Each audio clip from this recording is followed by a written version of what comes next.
الحمدللہ رب العالمین والصلاة والسلام علی خاتم النبیین اما بعد فاعوذ باللہ من الشیطان الرجیم بسم اللہ الرحمن الرحیم۔ سلسلہ قادریہ رضویہ عطاریہ کے 11ویں پیر و مرشد کے فرامین بنام ارشادات جنید بغدادی رحمت اللہ علیہ۔ دعائے امیر اہل سنت۔ یا رب المصطفیٰ، جو کوئی 17 صفحات کا رسالہ ارشادات جنید بغدادی پڑھ یا سن لے، اسے اولیاء کرام کی برکات سے حصہ عطا فرما اور اس کی ماں باپ سمیت بغیر حساب مغفرت فرما دے، آمین بجاہ خاتم النبیین صلی اللہ علیہ وآلہ وسلم۔ ہاتھ کی سوجن دور ہو گئی۔ واقعہ حضرت سیدنا عبد الرحمن بن احمد رحمت اللہ علیہ فرماتے ہیں، میں حمام یعنی باتھ روم میں گیا تو گر گیا، درد کی وجہ سے ہاتھ سوج گیا۔ درود پاک پڑھتے پڑھتے رات کو اسی تکلیف میں سو گیا۔ خواب میں اللہ پاک کے پیارے پیارے آخری نبی مکی مدنی محمد عربی صلی اللہ علیہ وآلہ وسلم کی زیارت ہوئی۔ میں نے التجا کرتے ہوئے عرض کی، یا رسول اللہ صلی اللہ علیہ وآلہ وسلم، تو حضور صلی اللہ علیہ وآلہ وسلم نے مجھ سے فرمایا، اے میرے بیٹے، حالت تکلیف میں تیرے درود پڑھنے نے مجھے بے چین کر دیا۔ جب صبح ہوئی تو پیارے آقا صلی اللہ علیہ وآلہ وسلم کی برکت سے درد اور سوجن کا نام و نشان تک نہ تھا۔ مشکل جو سر پہ آ پڑی تیرے ہی نام سے ٹلی، مشکل کشا ہے تیرا نام، تجھ پر درود اور سلام، صلو علی الحبیب صلی اللہ علی محمد۔ مختصر تعارف۔ سلسلہ قادریہ رضویہ عطاریہ کے عظیم بزرگ، دنیا تصوف کے روشن چراغ ابو القاسم جنید بن محمد بغدادی رحمت اللہ علیہ 3 صدی ہجری کے بہت بڑے ولی کامل اور اپنے وقت کے امام تھے۔ آپ کے مبارک ارشادات علم تصوف کے انمول ہیرے ہیں۔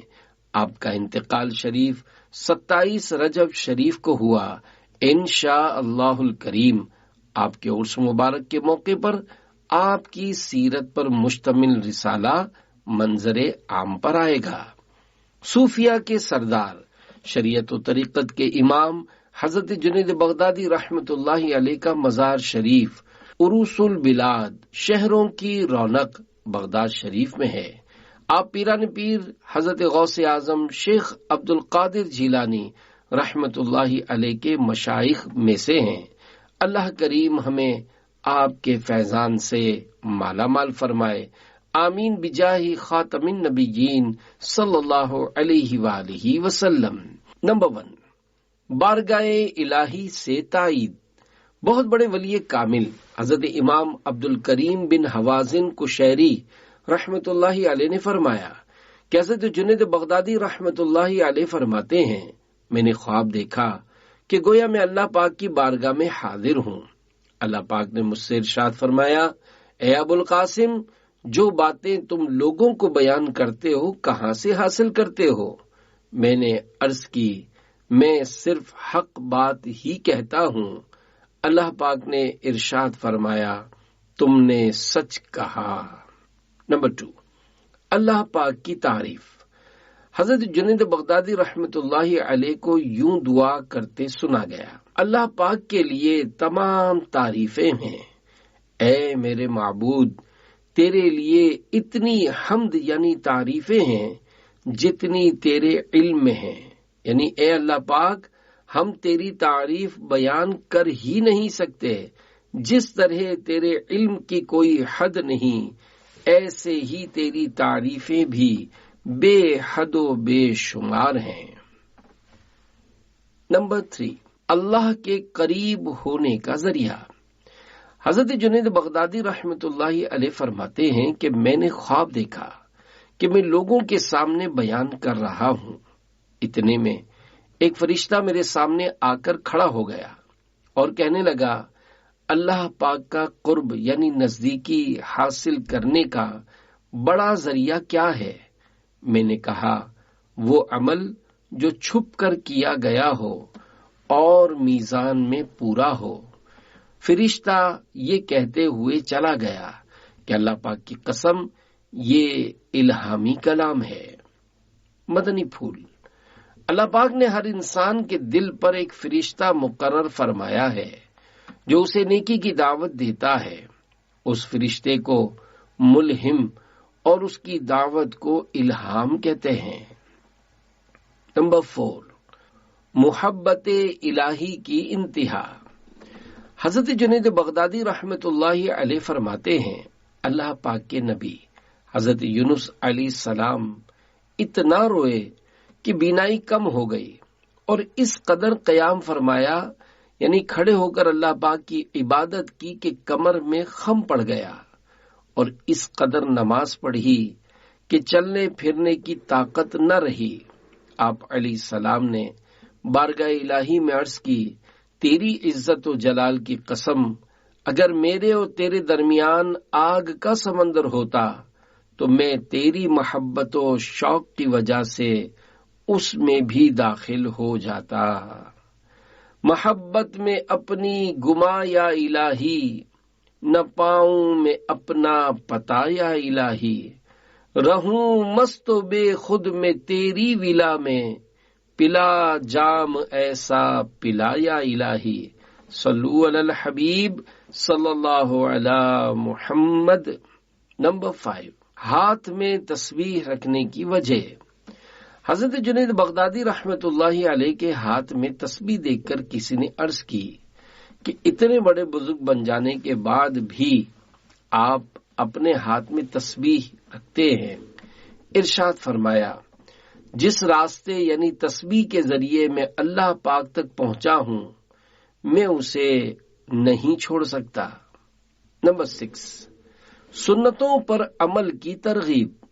اللہ پاک تک پہنچانے والے تمام راستے ہر شخص پر بند ہیں سوائے اس شخص کے جو اللہ پاک کے پیارے پیارے آخری نبی مکی مدنی محمد عربی صلی اللہ علیہ وآلہ وسلم کی سنتوں پر عمل کرے۔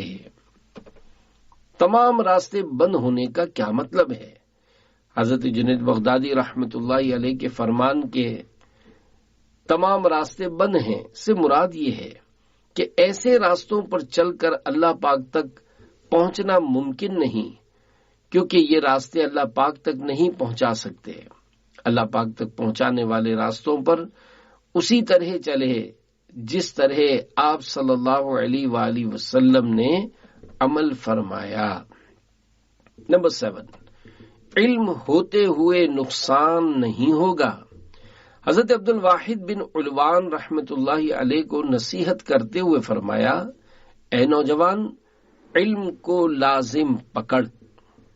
نمبر 8، علم کے نور اور برکتوں کا رخصت ہونا۔ علم دین کے تم پر جو حقوق ہیں اگر تم انہیں پورا کیے بغیر علم کے ذریعے عزت حاصل کرنا یا خود کو علم کی طرف منسوب کرنا یا علم والا یعنی عالم وغیرہ کہلوانا چاہو گے تو علم کا نور تم سے غائب ہو جائے گا اور تم پر صرف علم کا نشان باقی رہے گا۔ یہ علم تمہارے حق میں نہیں بلکہ تمہارے خلاف ہوگا، اور ایسا اس لیے ہے کہ بے شک علم اپنے استعمال یعنی عمل کی طرف بلاتا ہے، اور اگر علم پر عمل نہ کیا جائے تو اس کی کئی برکتیں رخصت ہو جاتی ہیں۔ نمبر 9، بے علم لوگوں کے پیچھے نہ چلیں۔ حضرت جنید بغدادی رحمت اللہ علیہ نے بے علموں کو امام نہ بنانے کے متعلق ارشاد فرمایا، جس نے قرآن کریم کو یاد اور حدیث پاک کو جمع نہ کیا اس کے پیچھے نہ چلا جائے، کیونکہ ہمارا علم یعنی تصوف و طریقت قرآن و سنت کی تعلیمات کے ساتھ ہی جڑا ہوا ہے۔ نمبر 10، خلاف شرع کام کرنے والوں کو نصیحت۔ بے علم اور خلاف شرع کام کرنے والے فقیر لوگ جو یہاں تک کہہ دیتے ہیں کہ شریعت ایک راستہ ہے اور راستے کی ضرورت ان کو ہوتی ہے جو مقصد تک نہ پہنچے ہوں، ہم تو پہنچ گئے۔ ایسوں کے بارے میں حضرت جنید بغدادی رحمت اللہ علیہ نے فرمایا، بے شک وہ سچ کہتے ہیں، وہ پہنچ گئے، مگر کہاں؟ جہنم میں۔ 11 بادشاہوں کے تاج سے زیادہ اچھی۔ معرفت الہی یعنی اللہ پاک کی پہچان رکھنے والوں کے لیے عبادت بادشاہوں کے سروں پر تاج سے زیادہ اچھی ہے۔ جب عارفین یعنی اللہ پاک کی پہچان رکھنے والے اولیاء کرام کے لیے عبادت کا ایسا مقام ہے تو جو ولایت و پیری فقیری کے جھوٹے دعوے کرے اور مزید فرائض و واجبات میں کوتاہی کرے، ایسے شخص کے سائے سے بھی بچنا چاہیے۔ شریعت میں کون پیر بن سکتا ہے، اس کے بارے میں معلومات حاصل کرنے کے لیے مکتبۃ المدینہ سے کتاب آداب مرشد کامل حاصل کیجیے، یا دعوت اسلامی کی ویب سائٹ www.dawatislami.net سے فری ڈاؤن لوڈ کیجیے۔ 12 نگاہوں کی حفاظت کا بہترین طریقہ۔ حضرت جنید بغدادی رحمت اللہ علیہ کی خدمت میں کسی نے عرض کی، اے میرے سردار، میں آنکھیں نیچی رکھنے کی عادت بنانا چاہتا ہوں، کوئی ایسی بات ارشاد فرمائیے جس سے مجھے نگاہیں نیچی رکھنے پر مدد حاصل ہو۔ آپ نے فرمایا، یہ ذہن بنائے رکھو کہ میری نظر کسی دوسرے کو دیکھے اس سے پہلے ایک دیکھنے والا یعنی اللہ پاک مجھے دیکھ رہا ہے۔ سبحان اللہ، سبحان اللہ، سبحان اللہ۔ میرے پیر و مرشد حضرت جنید بغدادی رحمت اللہ علیہ نے نگاہیں نیچی رکھنے کا کتنا پیارا طریقہ بیان فرمایا ہے۔ کاش ہم بھی اپنی گرہ سے یہ بات باندھ لیں۔ بے پردہ عورتوں کو تاکنے جھانکنے کے وقت، تنہائی میں موبائل، انٹرنیٹ وغیرہ پر فحش مناظر دیکھنے کے وقت اگر یہ تصور بن جائے کہ اللہ دیکھ رہا ہے اور خوف خدا غالب آ جائے تو خدا کی قسم بندہ تھر تھر کانپنے لگے اور گناہوں سے بچ جائے۔ کاش ہمیں بھی ایسا خوف خدا نصیب ہو جائے جو ہمیں اللہ پاک کی نافرمانی کرنے سے روک دے۔ آمین بجاہ خاتم النبیین صلی اللہ علیہ وآلہ وسلم۔ چھپ کے لوگوں سے کیے جس کے گناہ، وہ خبردار ہے کیا ہونا ہے۔ ارے او مجرم بے پرواہ دیکھ، سر پہ تلوار ہے کیا ہونا ہے۔ شرح کلام رضا۔ میرے آقا اعلی حضرت رحمت اللہ علیہ فرماتے ہیں، اے نادان بندے، تو لوگوں سے چھپ کر گناہ کرتا ہے، تو ڈر کہ اللہ پاک کو تیرے سب کاموں کی خبر ہے۔ اے گناہ کرنے والے شخص، تو گناہ کرتے وقت کسی کی پرواہ نہیں کرتا۔ یاد رکھ، تیرے سر پر موت کی تلوار لٹک رہی ہے۔ کیا تجھے اس بات کا علم نہیں کہ تو مر جائے گا اور تجھے ان گناہوں کی کیا کیا سزا دی جائے گی؟ صلو علی الحبیب صلی اللہ علی محمد۔ 13 فضول کاموں میں مصروف ہونے کی علامت۔ اللہ پاک کے بندے کو چھوڑ دینے کی نشانی یہ ہے کہ اسے بے فائدہ چیزوں میں مشغول کر دے۔ 14 3 اوقات میں رحمت۔ صوفیاء کرام پر 3 اوقات میں رحمت برستی ہے، جس میں سے 2 وقت یہ ہیں۔ نمبر 1 کھانے کے وقت، کیونکہ یہ حضرات بغیر بھوک کے نہیں کھاتے تاکہ کھانا کھا کر عبادت میں مزید کوشش کریں۔ نمبر 2 علمی مذاکرے کے وقت، کیونکہ یہ حضرات اولیاء کرام رحمت اللہ علیہم کے حالات و واقعات کے علاوہ گفتگو نہیں کرتے۔ 15 انبیاء، اولیاء اور صدیقین کا طریقہ نیکی کی دعوت۔ حضرت سیدنا ابو الحسن علی بن ہارون رحمت اللہ علیہ کہتے ہیں کہ میں نے حضرت جنید بغدادی رحمت اللہ علیہ کو فرماتے سنا، یاد رکھو، تمہارا بندوں کو نصیحت کرنا اور اپنے اور ان کے متعلق بہتر چیز یعنی آخرت کی تیاری کی طرف متوجہ ہونا، یہ تمہاری زندگی کا افضل ترین عمل ہے، اور تمہارے وقت میں تمہارے رفقا یعنی ساتھیوں سے قریب تر کرنے والا عمل ہے۔ اور یہ بھی جان لو، اللہ پاک کے نزدیک ہر وقت، ہر زمانے اور ہر جگہ میں سب سے افضل اور درجے میں سب سے بڑا وہ ہے جو خود پر لازم باتوں کو بہترین طریقے سے انجام دیتا ہے۔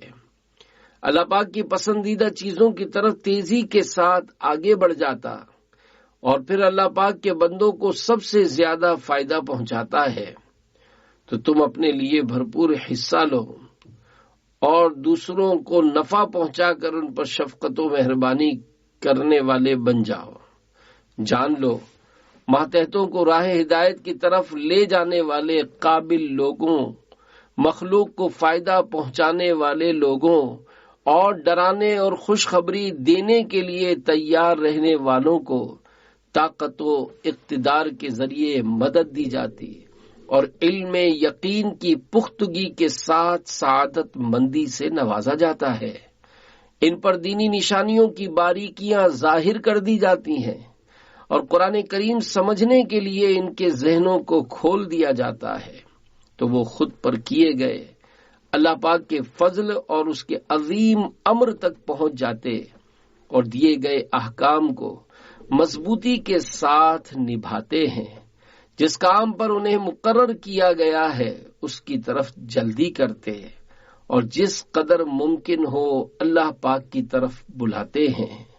اپنی امتوں کے متعلق اور حکم الہی کی ادائیگی میں حضرات انبیاء کرام علیہم السلام کا یہی طریقہ رہا، اور ان کی پیروی کرنے والے اولیاء کرام، صدیقین اعظام اور اللہ پاک کی طرف بلانے والے تمام نیک لوگوں کا یہی طریقہ ہے۔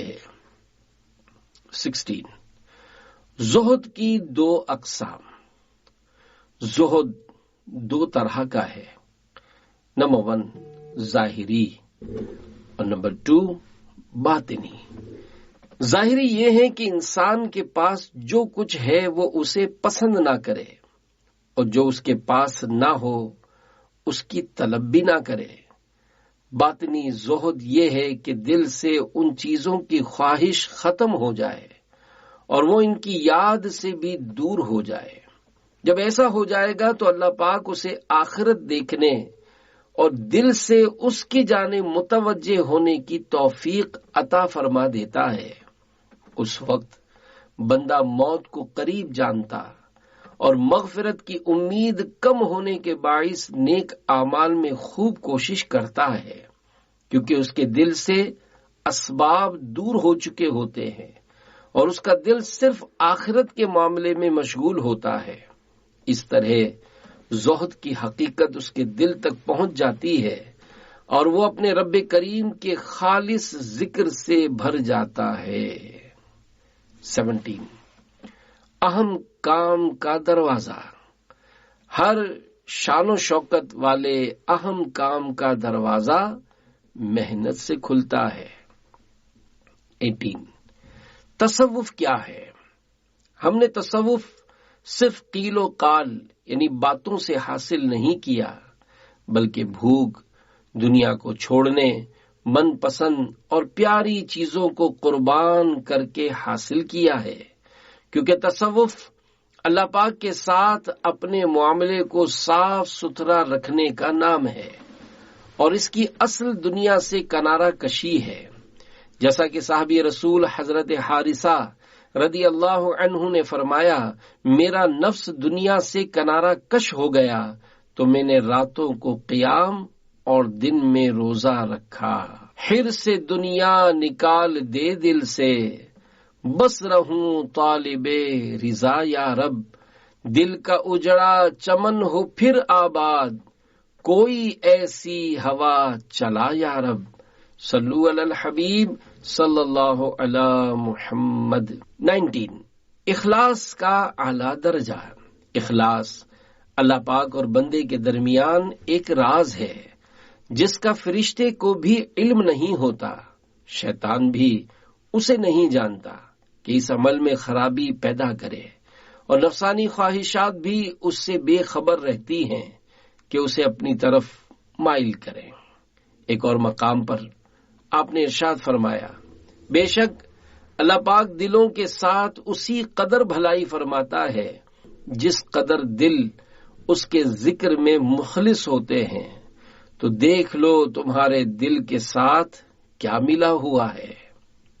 اللہ پاک کی بارگاہ میں بانی دعوت اسلامی امیر اہل سنت حضرت علامہ مولانا محمد الیاس عطار قادری دامن برکاتہم العالیہ عرض کرتے ہیں، عطا کر دے اخلاص کی مجھ کو نعمت، نہ نزدیک آئے ریا یا الہی، صلو علی الحبیب صلی اللہ علی محمد۔ 20 دنیا کیا ہے؟ حضرت جنید بغدادی رحمت اللہ علیہ سے پوچھا گیا، دنیا کیا ہے؟ فرمایا، جو دل سے قریب ہو کر اللہ پاک سے غافل کر دے۔ 21 دنیا آزمائش کا گھر ہے، اس جہاں سے جو کچھ بھی مجھے پیش آتا ہے وہ مجھے برا نہیں لگتا، کیونکہ میں نے ایک اصول بنا لیا ہے، اور وہ یہ کہ دنیا دکھ، غم، مصیبت اور آزمائش کا گھر ہے، اور اگر مجھے ہر وہ چیز پہنچے جو مجھے پسند ہے تو یہ فضل و کرم ہے، ورنہ اصل تو پہلی چیز ہی ہے۔ 22 قناعت کسے کہتے ہیں؟ فی الوقت جو کچھ تمہارے پاس ہے، تمہارا ارادہ اس سے آگے نہ بڑھے، یعنی زیادہ کی تمنا نہ ہو۔ 23 شکر کی حقیقت، اللہ پاک کی کسی بھی نعمت سے اس کی نافرمانیوں پر مدد نہ لی جائے۔ 24 گفتگو میں احتیاط، گفتگو میں تقوی و پرہیزگاری کا ہونا عملی تقوی و پرہیزگاری سے زیادہ سخت ہے۔ 25 مانوس مت ہونا، اپنے نفس سے، اس کے دھوکوں کی وجہ سے مانوس مت ہونا، اگرچہ یہ اللہ پاک کی فرما برداری میں ہمیشہ تمہارا ساتھ دے۔ 26 ادب کی 2 قسمیں، ادب کی 2 اقسام ہیں، نمبر 1 چھپا ادب، اور نمبر 2 ظاہری ادب۔ چھپا ہوا ادب دلوں کا پاک و صاف ہونا ہے، جبکہ اعلانیہ ادب اپنے اعضاء یعنی ہاتھ، آنکھ، کان، پاؤں وغیرہ کو گناہوں سے بچانا ہے۔ 27 کرم الہی کا سوال ہے، اللہ پاک کی ایک نظر کرم اگر گناہگار پر پڑ جائے تو وہ نیک بن جاتا ہے۔ 28 تکبر کا سب سے بڑا اور چھوٹا درجہ، برائی کے اعتبار سے تکبر کا سب سے بڑا درجہ یہ ہے کہ تو خود کو سب کچھ سمجھے، اور اس سے کم درجہ یہ ہے کہ تیرے دل میں اس کا خیال گزرے، یعنی اپنے آپ کو سب سے بہتر سمجھنا تکبر کی بری ترین صفت ہے، جبکہ اس کا خیال آنا بھی برا ہے۔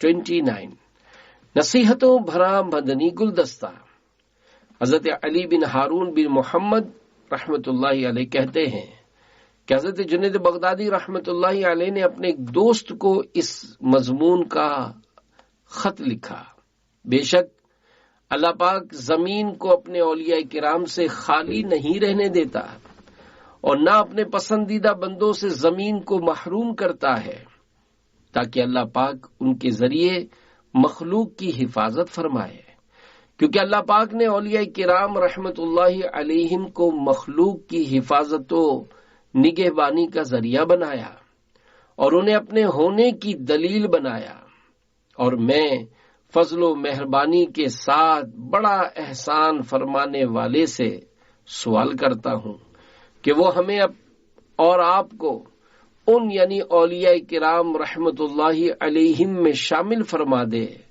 جو اس کے راز کے امانت دار اور اس کے امر عظیم کی حفاظت کرنے والے ہیں۔ اللہ پاک کا مبارک طریقہ یہی ہے کہ اس نے اپنی اتنی بڑی وسیع و عریض سلطنت کو اپنے دوستوں سے سجایا ہے اور انہیں زمین میں سب سے زیادہ چمکنے والا بنایا ہے، جس سے ان کا نور پھیلتا اور اللہ پاک کی پہچان والوں کے دلوں سے اس کا ظہور دکھائی دیتا ہے۔ اور یہ ہستیاں ستاروں کی روشنی اور سورج چاند کے نور سے چمکنے والے آسمان سے زیادہ خوبصورت ہیں۔ یہ مبارک ہستیاں اللہ پاک تک پہنچانے والے راستوں اور اس کے فرما برداروں کی راہوں کی نشانیاں ہیں۔ ان حضرات کی نشانی مخلوق کو فائدہ پہنچانے میں سب سے بڑھ کر ہے اور مخلوق سے نقصان دور کرنے میں ان حضرات کی خیر و بھلائی ان ستاروں سے زیادہ واضح ہے جن سے خشکی و تری کے اندھیروں میں اور راستوں سے بھٹک جانے کی صورت میں رہنمائی لی جاتی ہے، کیونکہ ستاروں کی رہنمائی سے مالوں اور جانوں کو نجات ملتی اور علماء کرام کی رہنمائی سے دین کی سلامتی نصیب ہوتی ہے۔ اپنا دین سلامت رکھنے میں کامیاب ہونے والے اور اپنی جان مال سلامت رکھنے میں کامیاب ہونے والے میں بڑا فرق ہے۔ 30 زندگی کا لطف۔ حضرت سیدنا محمد بن علی بن حبیش رحمت اللہ علیہ بیان کرتے ہیں کہ حضرت سیدنا جنید بغدادی رحمت اللہ علیہ سے رضا یعنی اللہ پاک کے فیصلے پر ہر حال میں راضی رہنے کے متعلق سوال ہوا تو آپ نے فرمایا، تم نے تو پر لطف زندگی اور آنکھوں کی ٹھنڈک کے متعلق پوچھا ہے کہ کون اللہ پاک سے راضی ہے۔ بعض علماء کرام فرماتے ہیں سب سے پر لطف اور مزے والی زندگی اللہ کریم سے راضی رہنے والوں کی ہے۔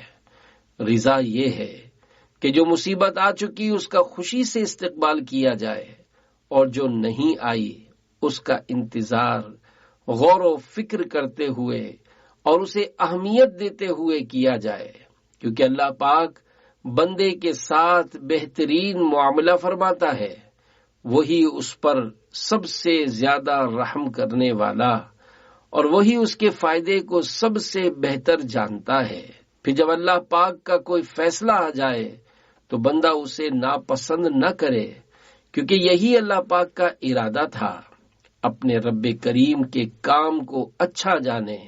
پس اگر بندہ اللہ پاک کی طرف سے آنے والی مصیبت کو اللہ پاک کی طرف سے اچھا معاملہ سمجھے تو وہ راضی ہو گیا۔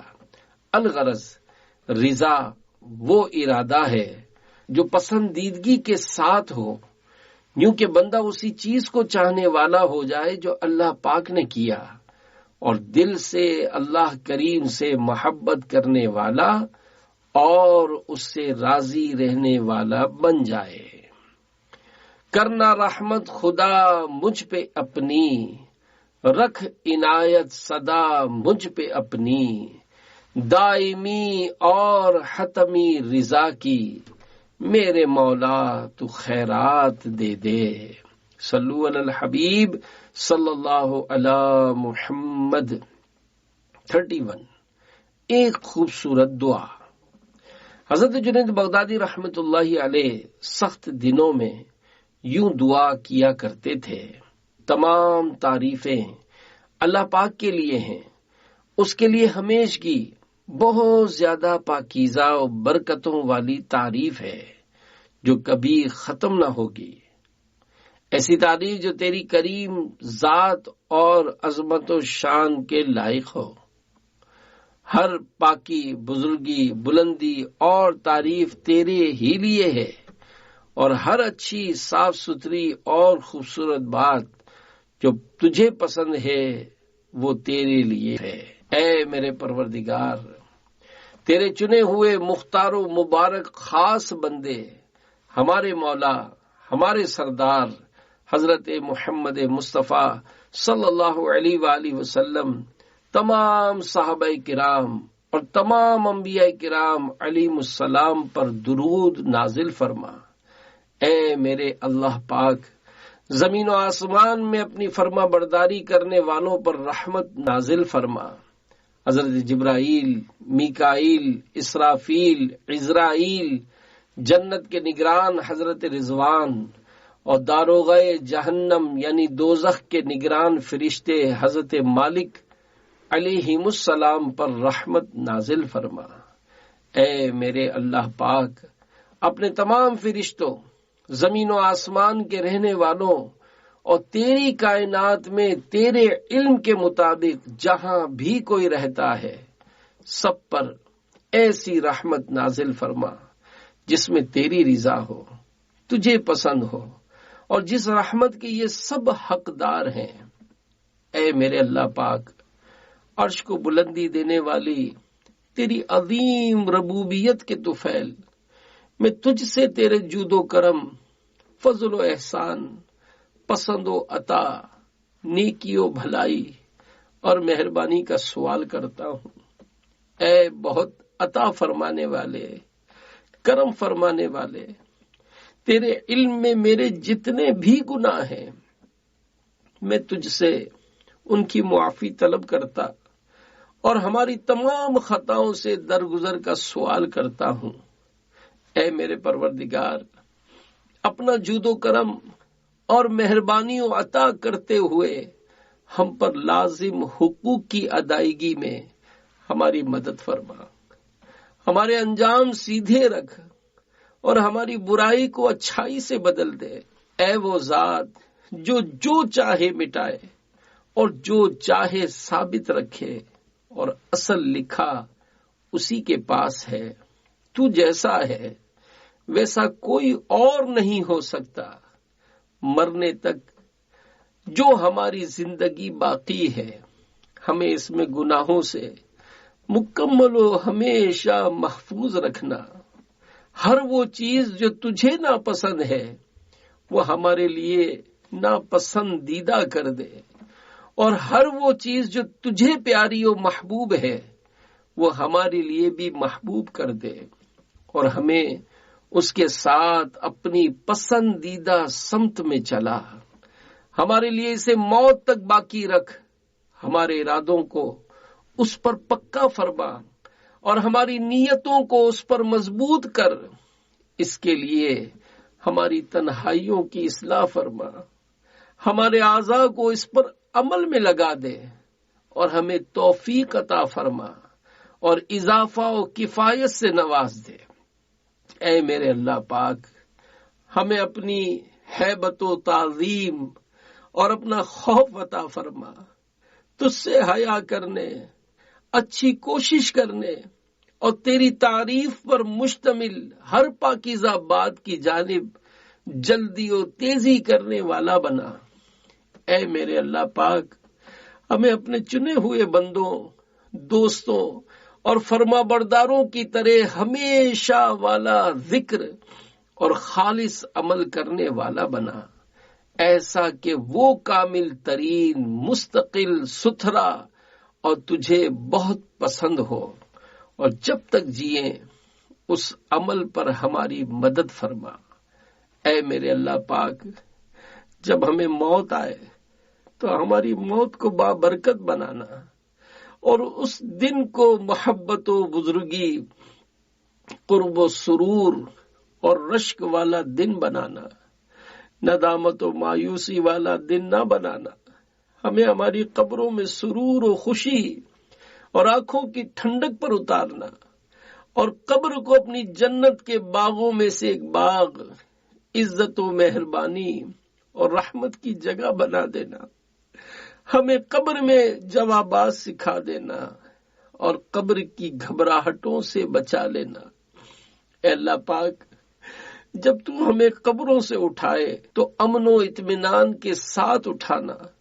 اے لوگوں کو اس دن جمع فرمانے والے، جس دن کے واقع ہونے میں کوئی شک نہیں، اس دن میں ہمیں بھی کوئی شبہ نہیں، تو ہمیں اس کی گھبراہٹوں سے محفوظ رکھنا، اس کی سختیوں سے جدا رکھنا، اس کے بڑے غم سے بچانا، اس کی سخت پیاس میں سیراب کرنا، اور ہمارا حشر پیارے پیارے آخری نبی صلی اللہ علیہ وآلہ وسلم کے گروہ میں فرمانا۔ وہ کریم آقا صلی اللہ علیہ وآلہ وسلم جن کو تو نے چنا اور جنہیں تو نے اپنے دوستوں کی شفاعت کرنے والا بنایا، جن کو اپنے تمام پسندیدہ بندوں پر مقدم رکھا ہے اور جن کے گروہ کو تو سختیوں سے بچائے گا، اے اللہ پاک تو ہمارا حساب آسان لینا، جس میں کوئی جھڑکنا اور تفصیل نہ ہو، ہمارے ساتھ اپنے جود و کرم کا معاملہ فرمانا، ہمیں جلد نجات پانے والا قابل رشک لوگوں میں سے بنانا، ہمارے اعمال نامے ہمارے سیدھے ہاتھ میں عطا فرمانا، ہمیں پل صراط سے تیزی کے ساتھ پار لگا دینا، میزان پر ہمارے نیک اعمال کو بھاری کر دینا، ہمیں دوزخ کا جوش اور چنگھاڑ نہ سنانا اور ہر اس بات اور کام سے بچانا جو دوزخ کے قریب کرتے ہیں۔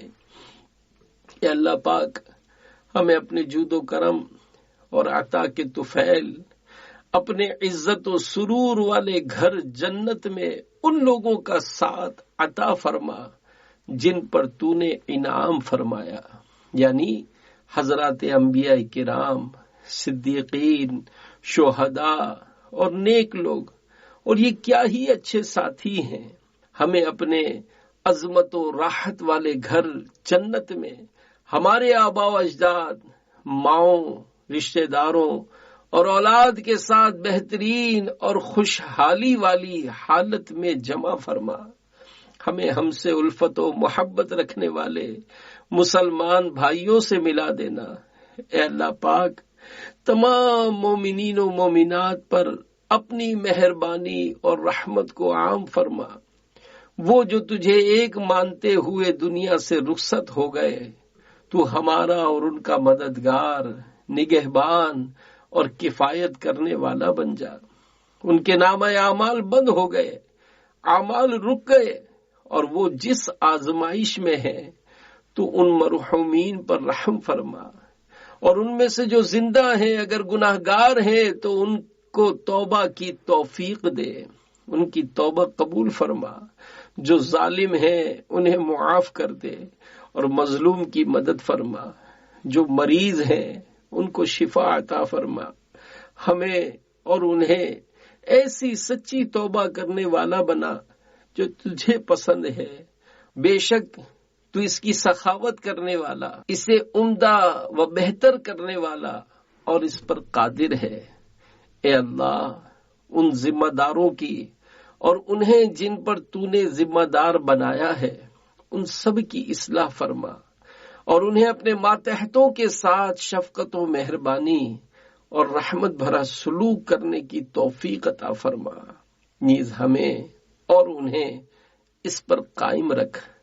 اے اللہ پاک ہمیں سچی بات پر جمع فرما، ہماری جانوں کی حفاظت فرما، ہم سے فتنے دور فرما، اور ہمیں تمام بلاؤں سے بچا، اور اپنے فضل سے ہمارے لیے ان سب چیزوں کو اپنے ذمہ کرم پر لے لے کہ تو ہی اسے سب سے بہتر جانتا ہے اور سب سے زیادہ اس پر قادر ہے۔ ہمیں مسلمانوں میں باہمی لڑائی اور اختلاف نہ دکھا۔ اے اللہ پاک ہم تجھ سے سوال کرتے ہیں کہ تو ہمیں عزت عطا فرما، ذلت میں مبتلا نہ فرما، بلندی سے نواز، پستی میں نہ ڈال، ہماری حمایت فرما، ہمارے لیے تمام امور کا راستہ اکٹھا کر دے۔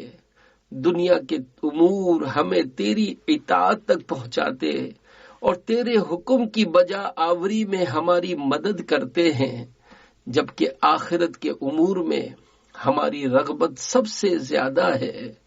ان پر ہمارا اعتماد ہے اور انہی کی طرف ہم لوٹنے والے ہیں۔ بلا شبہ یہ معاملہ تیری مدد سے ہی ہمارے لیے پورا ہوگا اور تیری توفیق ہی سے ہمارے لیے درست ہوگا۔ اے اللہ پاک تیرے ہی لیے ہر شے کی بادشاہت ہے اور تو ہر چیز پر قادر ہے۔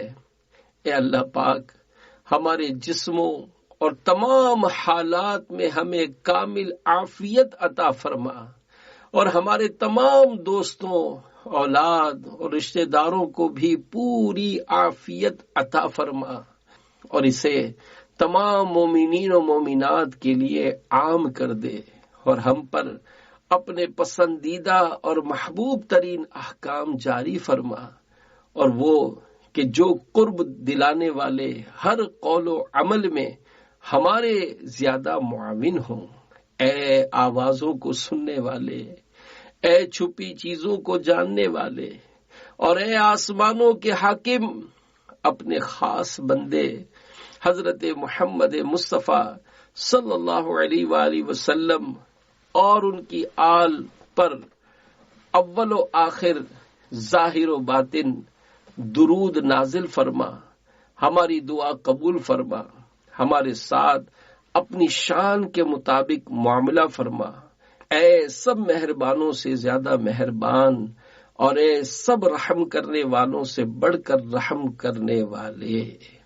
ہاتھ اٹھتے ہی بر آئے ہر مدعا، وہ دعاؤں میں مولا اثر چاہیے۔ صلو علی الحبیب صلی اللہ علی محمد۔